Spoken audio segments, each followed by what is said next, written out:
ఎక్కడ ఉన్నానని అందరూ అనుకుంటున్నారు. సర్ప్రైజ్. ఇది మా ఊరు మంథని. మంథనికి ఖచ్చితంగా నైరుతి దిశలో ఉన్న చెరువు. దీన్ని రావుల చెరువు అని చెప్తారు. ఓ కాలంలో అన్ని కూడా ఇక్కడ రావుల చెట్లు ఉండేదని చెప్తారు. ఆ చెట్లు లేవు ప్రస్తుతం, కానీ అద్భుతంగా చెరువు మాత్రం ఉంది. కాబట్టి రావుల చెరువు అని, స్ట్రీట్ పేరు కూడా రావుల చెరువు అని పిలుస్తూ ఉంటారు. ముఖ్యంగా మాకు మంథనికి ఈ చెరువు ఒక వరం. ఎందుకంటే సాక్షాత్తు లక్ష్మీ అమ్మవారు అక్కడ వెలిశారు. ఆ దేవాలయం అక్కడ కనిపిస్తుంది.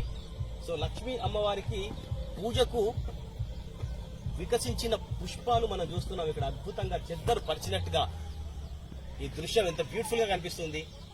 సో ఈ రావుల చెరువులో ఈ తామర కమలాలు ఇంత అద్భుతంగా వికసించాయి. నేను ఒక 1 month బ్యాక్ వచ్చినప్పుడు చిన్న చిన్న మొగ్గల్లాగా ఉండే కసి మొగ్గలు, కానీ ఇప్పుడు ఇంత అద్భుతంగా ఇంత తామర కమలాలు వికసించి ఉన్నాయి. సో ఆ దృశ్యం చూస్తేనే చాలు కడుపు నిండిపోతుంది.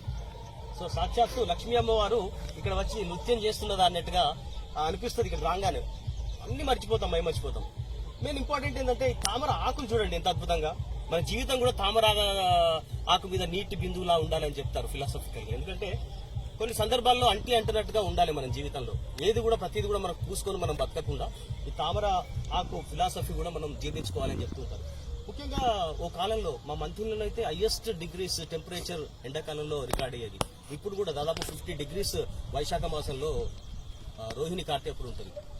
సో ఆ సందర్భాల్లో జన్మించిన శిశువులు ఉంటారు కదా, వాళ్లను ఈ తామర ఆకు పైన పడుకోబెట్టేది. ఇప్పుడు కూడా చాలా మంది మా ఊర్లో ఎండాకాలం ఎవరైనా జన్మించారు శిశువులు అంటే తామర ఆకు పైన పడుకోబెడతారు ఆ చిన్న చిన్న పిల్లలు. ఎందుకంటే చాలా చలవదనం, చక్కగా చలవనిస్తుంది.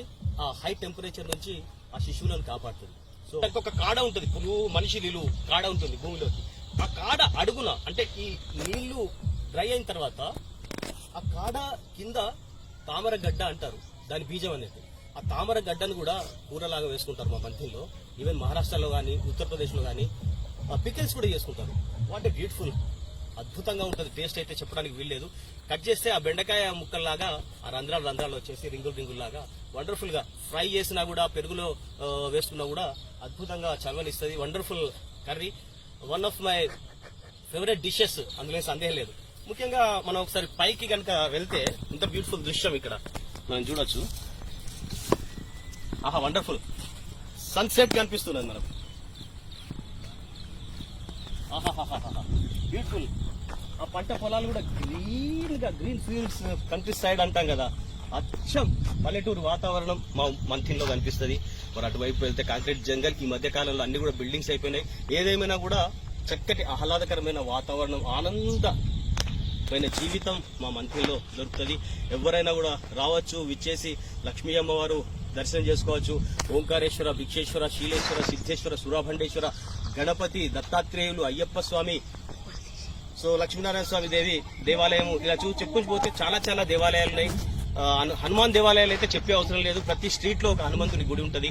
సో చక్కగా అన్ని పండగలు, ఫెస్టివల్స్ యూనిఫామిటీగా అందరు కలిసి మెలిసి జరుపుకుంటూ ఉంటారు. ఆ వాతావరణం అయితే చెప్పడానికి వీల్లేదు. ఈ ఊర్లో ఉన్న ప్రతి ఒక్కళ్ళను గుర్తిస్తారు. ప్రతి ఒక్కరిని కూడా అద్భుతంగా రికగ్నైజ్ చేస్తారు, ఆహ్వానిస్తారు. అదే మా మంత్రికి ఉన్న speciality. Thank you very much. Cameraman Akshay తో కలిసి విజయ్ మహావాది ఫ్రమ్ మంథని, రావుల చెరువు కట్ట.